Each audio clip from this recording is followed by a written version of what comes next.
night she disappeared, there were no screams, no broken windows, no signs of struggle, no witnesses who saw her leave. And yet, by morning, the only woman who could expose everything was gone, completely gone. Louisiana, 1871. A place where the air itself felt heavy, thick, with secrets no one dared to speak out loud. The war had ended years ago, but something darker had stayed behind. Something that didn't belong to history. Something that didn't want to be uncovered. And at the center of it all was a woman named Eliza Turner. She wasn't powerful. She wasn't rich. She wasn't someone anyone expected to change anything. But she had seen something she was never supposed to see. And the very next day, she was scheduled to testify. That never happened. Before we go deeper into this, make sure you hit like and subscribe to Night Archive, because the story you're about to hear isn't just unsettling. It's one of those cases that leaves more questions than answers, even after more than a century. Now listen carefully, because every small detail matters. Eliza Turner lived in a quiet rural parish just outside Baton Rouge, a small wooden house surrounded by fields that stretched endlessly into the horizon. It looked peaceful, almost too peaceful. But nothing about that place was normal. Neighbors described her as quiet, observant, someone who noticed things others ignored. She worked as a seamstress, often traveling between nearby plantations and homes, fixing dresses, mending coats, listening more than she spoke. That's how she learned things. That's how she got close enough to hear whispers. At first, it was just rumors. Strange activity near an abandoned plantation, one that had supposedly been deserted since the war ended. People said lights were seen at night, faint, flickering, as if someone or something was still living there. Others claimed they heard voices, not normal voices, whispers echoing from deep underground.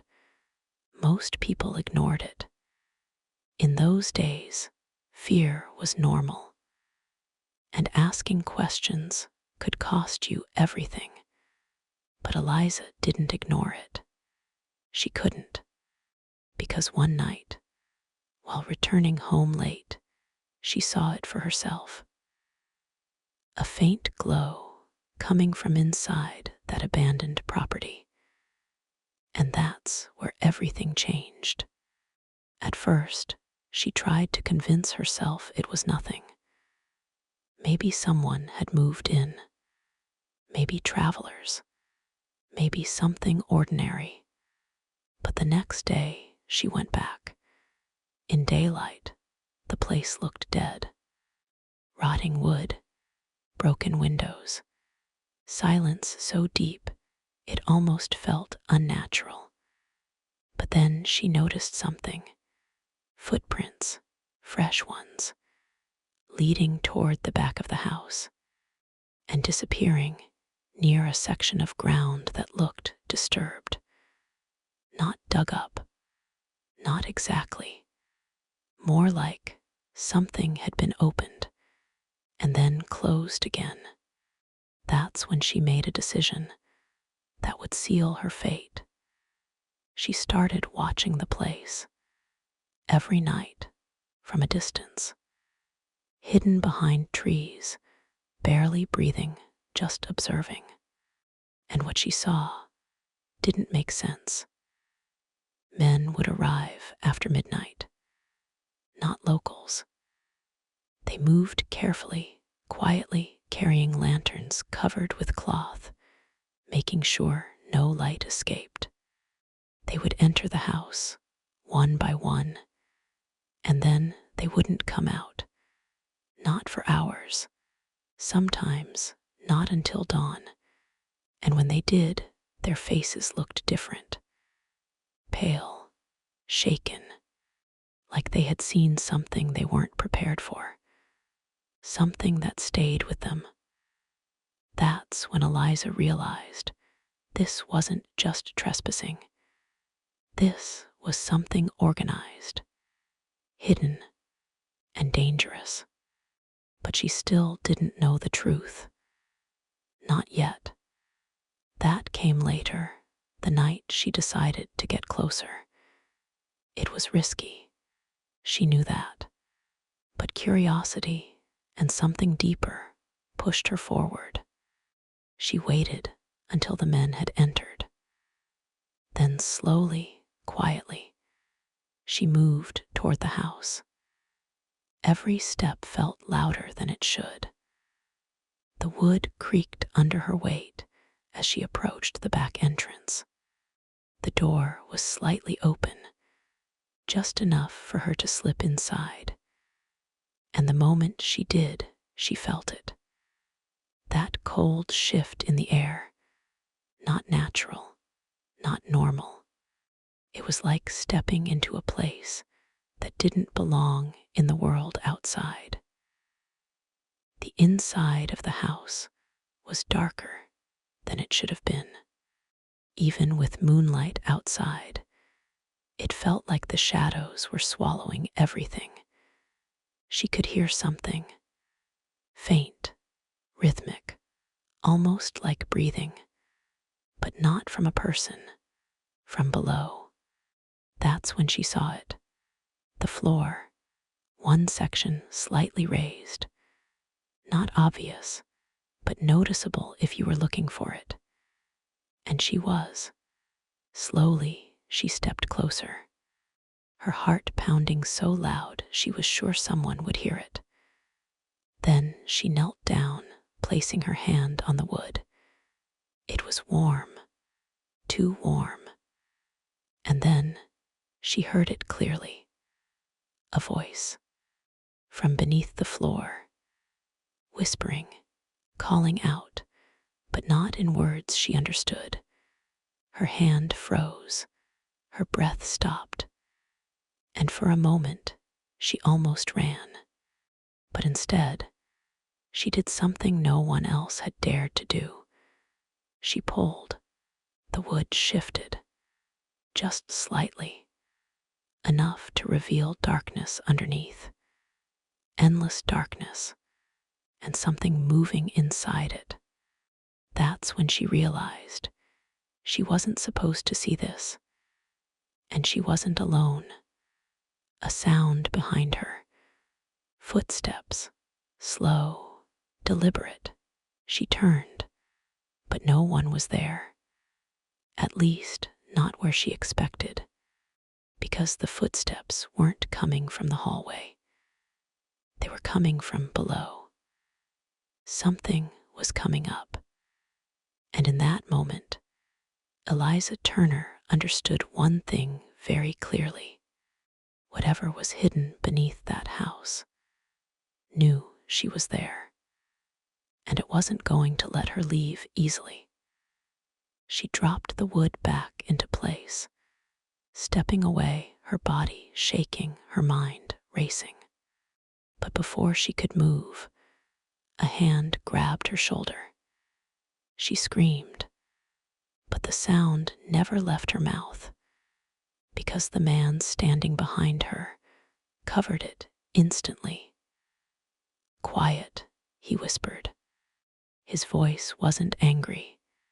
It was worse. It was calm, controlled, like this had happened before. Like people finding out wasn't new. "You weren't supposed to see this," he said softly. and the way he said it made her realize she might not make it out alive. But somehow she did. That night she escaped, barely, running through the fields, not looking back, not stopping, until she reached her home. But she didn't sleep. She couldn't, because now she knew. Something was hidden beneath that plantation. Something alive. Something unnatural. And people were going down there willingly. The next morning, she went straight to the authorities, and what she told them was enough to start an investigation. At first, they didn't believe her. Stories like that sounded insane. But then she described details no one else could have known. The hidden entrance, the men, the sounds, and the ground behind the house. That's when things changed, because some of those details matched other reports, reports that had been ignored, buried, or dismissed, until now. Eliza Turner had just become the most important witness in Louisiana. And that meant one thing. She had just become a target. The court scheduled her testimony immediately. The next day, everything was moving fast, too fast, and someone didn't want her to speak. That night, the night before she was supposed to testify, Eliza locked her doors, closed her windows, and stayed inside, alone. Neighbors later said they saw a light in her house that evening. Normal. Nothing unusual. But around midnight, something changed. Because one neighbor claimed they saw movement. Not inside the house. Outside, shadows, multiple, standing near her windows, watching, waiting. But no one went to check. Because in that place, at that time, people didn't get involved. They stayed silent. And by morning, when someone finally knocked on her door, there was no answer. They forced it open. And what they found made no sense.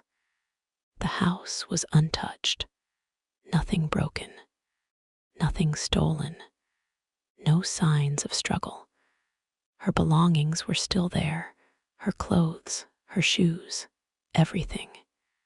Except Eliza Turner. She had vanished, without a trace.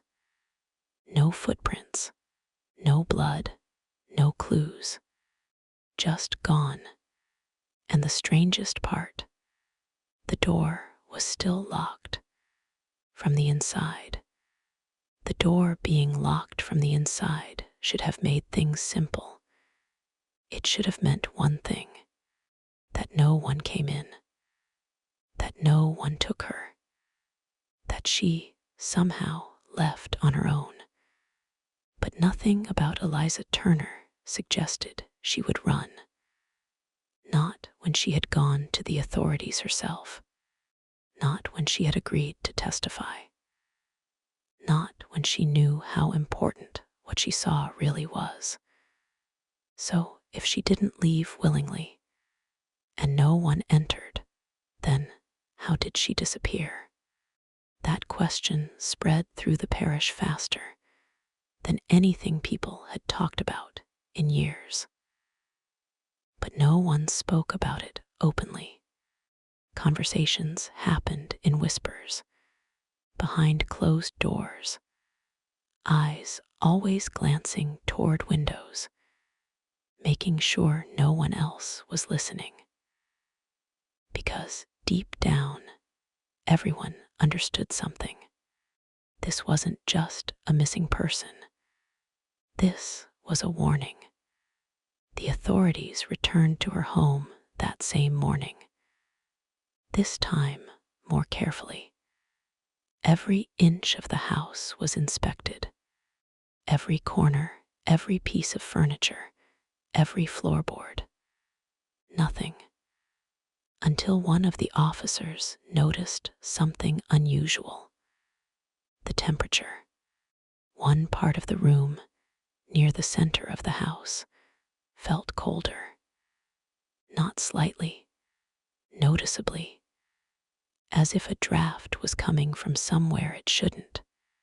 He stepped closer slowly, scanning the floor beneath his feet. At first glance, it looked normal. Old wood, worn from years of use. But then he saw it. A faint line, barely visible. A seam running across a section of the floor. Almost identical to what Eliza had described the day before. He crouched down, pressing his hand against it. Cold, colder than the rest of the room. And then he heard something. A sound so faint, he wasn't sure if it was real. A whisper, not loud enough to understand, but enough to feel. He pulled his hand back immediately. For a moment, no one spoke. Then another officer stepped forward. "Open it," he said.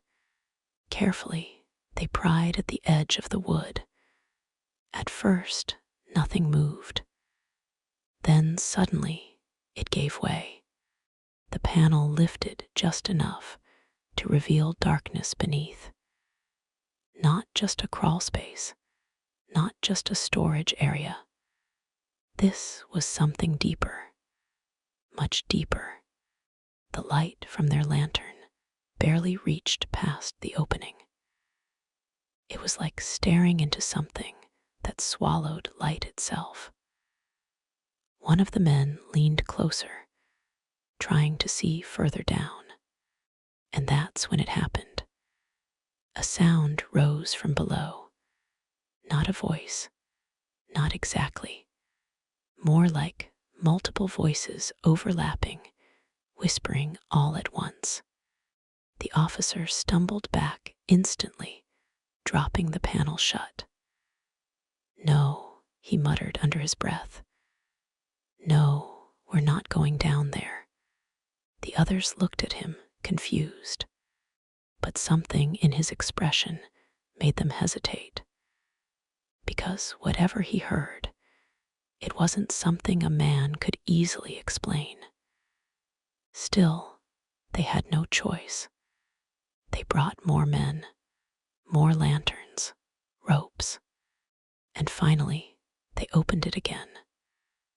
This time wider, enough to lower someone down. No one volunteered until one man stepped forward. Deputy Harris. He was known for not scaring easily. At least that's what people believed. He tied the rope around his waist, gripping the lantern tightly. "I'll take a quick look," he said. His voice was steady, but his hands were not. They lowered him slowly. The light from his lantern faded as he descended. 10 feet, 15, 20, still going.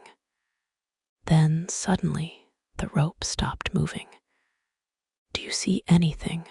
someone called down. Silence, then a voice, faint, strained. "It's not right," the men above exchanged looks. "What do you mean?" one shouted. No answer. Then the rope jerked, violently, once, twice. Then it went slack. "Pull him up," someone yelled. They grabbed the rope, hauling it back up as fast as they could. When he reached the surface, something was wrong. Very wrong. Deputy Harris wasn't unconscious. He wasn't injured. But his face, his expression, it had changed. Completely. His eyes were wide open, staring at something that wasn't there. His lips trembled like he was trying to speak, but no words came out. "What did you see?" they asked. He didn't answer. He couldn't, because whatever he saw down there had broken something inside him. They pulled the rope free, stepped back from the opening, and for a moment, no one moved. Then, without saying it out loud, they made a decision. They closed it, sealed it, and walked away. Officially, the report said there was nothing unusual. No hidden tunnels. No signs of forced entry. No explanation for Eliza Turner's disappearance. Case unresolved. But that wasn't the truth, because rumors started spreading almost immediately. People began talking about what really happened that day, about the hole beneath her house, about the voices, about Deputy Harris, who never spoke again. Some said he spent the rest of his life sitting in silence, staring into empty space, as if he was still looking into whatever he had seen below. Others claimed he tried to write something once, a message, but halfway through he stopped and refused to continue, like even putting it into words was too dangerous. But the strangest part, the abandoned plantation. After Eliza disappeared, no one ever saw lights there again. No men arriving at night. No whispers. Nothing. It was as if whatever had been happening there had ended, or moved. Weeks passed, then months. The case faded, just like everything else in that place. People stopped talking about Eliza Turner, stopped asking questions. Because in Louisiana, in 1871, forgetting was safer. But not everyone forgot. Years later, a journal was discovered, hidden inside the wall of an old home. The handwriting matched Eliza's, and what it contained changed everything. At first, the entries were normal, daily routines, small observations. But then they started to shift. Her writing became more urgent, more detailed, more afraid. She wrote about the plantation, the men, the hidden entrance. But then she wrote something new, something she had never told the authorities. She wrote that on the night she opened the floor, she didn't just see darkness. She saw shapes, moving, not like people, not like animals, something in between. And she heard words, not in English, not in any language she recognized, but somehow she understood what they meant. They weren't just whispering, they were calling, inviting. And then there was one final entry, written shakily, like her hand could barely hold the pen. "If I speak tomorrow, it will hear me." That was it. No explanation, no context, just that sentence. And then nothing. No more pages, no more entries, because that night she vanished. And the more people thought about it, the more one possibility started to take shape. What if Eliza Turner wasn't taken? What if she was called? And what if she answered? Because the truth is no one ever found her body. No remains, no trace, nothing to prove she was ever killed, just an empty house, a sealed floor, and a silence that felt intentional, like whatever happened was meant to stay hidden. Even now, if you travel through parts of Louisiana, you'll hear stories, not about Eliza Turner, not directly, but about places where the ground feels wrong, where whispers can be heard at night, where people go missing without explanation. And if you listen closely, you might notice something. The stories are always the same. A hidden space, a voice from below, and someone who looked just a little too closely before they disappeared. So the question isn't just what happened to Eliza Turner. The real question is what was waiting beneath that house, and is it still there? Because some doors, once opened, don't stay closed, and some voices, once heard, don't stop calling. Years passed. The story should have disappeared with time, buried like everything else in that place. But it didn't, because every few years, something would happen. Small at first, easy to dismiss. A missing animal, a strange sound at night. A farmer claiming the ground beneath his field felt hollow, even though it had always been solid. And then people started noticing patterns, not just in one area, but across different parts of Louisiana, different towns, different homes, the same feeling, the same whispers, the same wrongness, and always connected to the ground. By the late 1800s, people had started avoiding certain places completely. Old houses left abandoned, fields that no one wanted to work anymore, entire properties untouched for decades, not because they couldn't be used, but because no one was willing to risk it.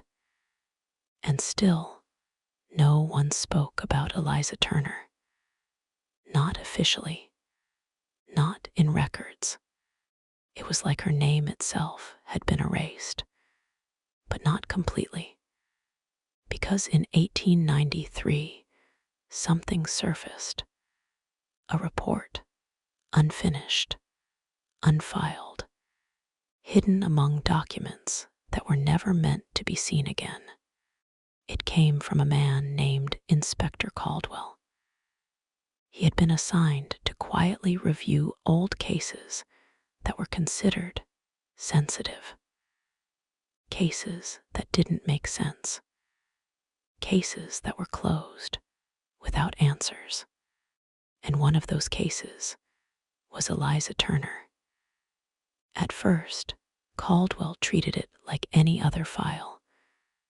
Another disappearance. Another unsolved mystery. But the deeper he went, the more it disturbed him. Because the official report didn't match the witness accounts. Details were missing. Important ones. The hidden floor, Deputy Harris, the sounds from below. None of it was there. It had all been removed, deliberately. That's when Caldwell made a mistake. He decided to investigate on his own. He traveled to the location, found the house, or what was left of it. Time had done its damage. The structure was partially collapsed. The wood darkened with age. Nature slowly reclaiming everything. But the center of the house was still intact, and the floor was still there, exactly where it had always been. He documented everything, measured the room, compared it to the original layout. And then he realized something. The dimensions didn't match. The space beneath the house should have been small, a simple foundation gap. But based on his measurements, there was more space below than should have physically existed. That's when he wrote his first note. The structure beneath does not align with surface dimensions. At first, it sounded like a structural error, a miscalculation, but deep down he knew it was. So he did what no one had dared to do in over 20 years. He opened it, alone. No witnesses, no backup, just a lantern and a rope. The moment the wood shifted, the air changed. Cold, heavy, exactly like the reports had described. He paused, just for a moment, as if something inside him was telling him to stop, to walk away. But he didn't. He lowered the lantern first, watched as the light disappeared into darkness, and then he followed. At first, it seemed normal, a narrow descent, old wood, dirt, nothing unusual. But then it changed. The ground flattened out, and the space opened, far wider than it should have been, far deeper. The walls weren't natural. They weren't carved like tunnels. They were smooth, almost shaped, as if something had formed them instead of digging them. He stepped forward slowly, the lantern shaking slightly in his hand. And then he heard it. That same sound. Whispers, layered, overlapping, but clearer now, closer, not distant anymore, around him, behind him, everywhere. He turned quickly, no one. Nothing, just darkness stretching beyond the reach of his light. Then something moved. At the edge of his vision, he lifted the lantern higher, and that's when he saw it. Not fully, not clearly, but enough. A shape, tall, unnatural, standing just beyond the light. And it wasn't alone. There were others, more shapes, faint outlines, watching him, not approaching, not attacking, just waiting. Caldwell froze. His instincts told him to run, to turn back, to get out. But something else held him there. Because then one of them moved closer, just slightly, enough for him to see more. The outline shifted, and for a brief moment it looked human. Almost, but not quite. The proportions were wrong. The movement too slow, too controlled. And then it spoke, not out loud, not in a voice, but directly inside his mind.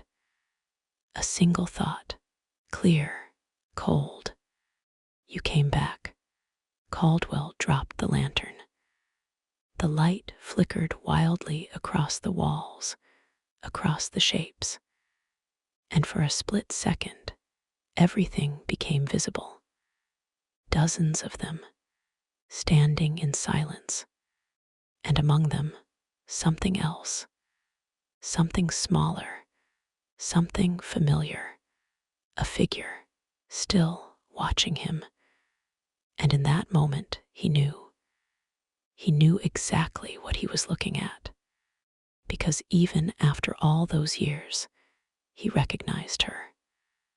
Eliza Turner, or at least something that looked like her. But her eyes, they weren't human anymore. They were empty, endless, like whatever had taken her had hollowed everything out, and replaced it with something else. Caldwell ran. He didn't think. He didn't stop. He climbed back up, pulling himself out with everything he had. And the moment he reached the surface, he sealed it, nailed it shut, and never went back. But he didn't leave empty-handed, because he wrote everything down, every detail, every sound, everything he saw. But he never submitted the report, because before he could, something changed. People around him started noticing it.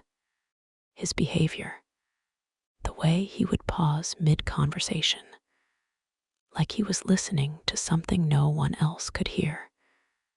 The way he avoided certain places, certain sounds. And then he started writing again. Not reports, not notes, just one sentence, over and over. If it hears you, it remembers you.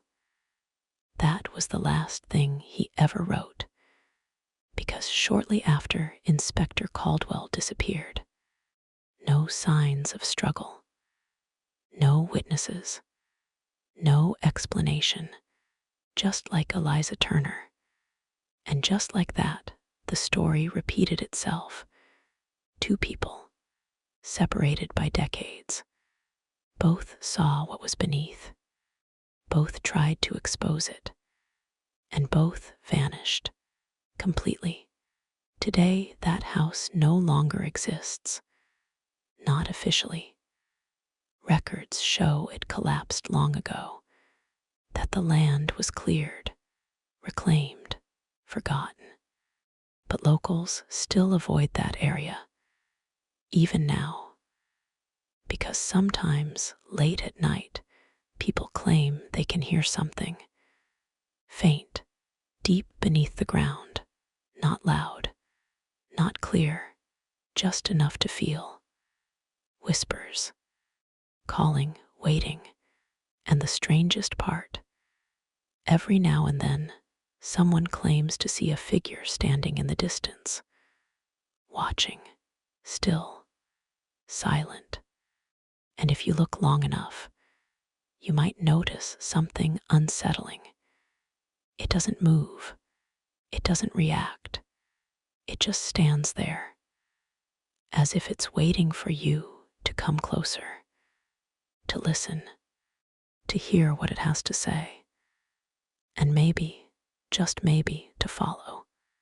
So the next time you hear a story about something hidden beneath the ground, something calling from below, something that doesn't belong in the world above, you should ask yourself one question. Is it just a story, or is it something that's still waiting for someone new to listen? And if you've made it this far, comment below what you think really happened to Eliza Turner. Was she taken? Or did she become part of something far worse? Share this story with someone who loves real unsolved mysteries, because some stories deserve to be heard, even if they were never meant to be told. And if you want more stories like this, don't forget to subscribe to Night Archive, because the next story might be even closer to reality than you think.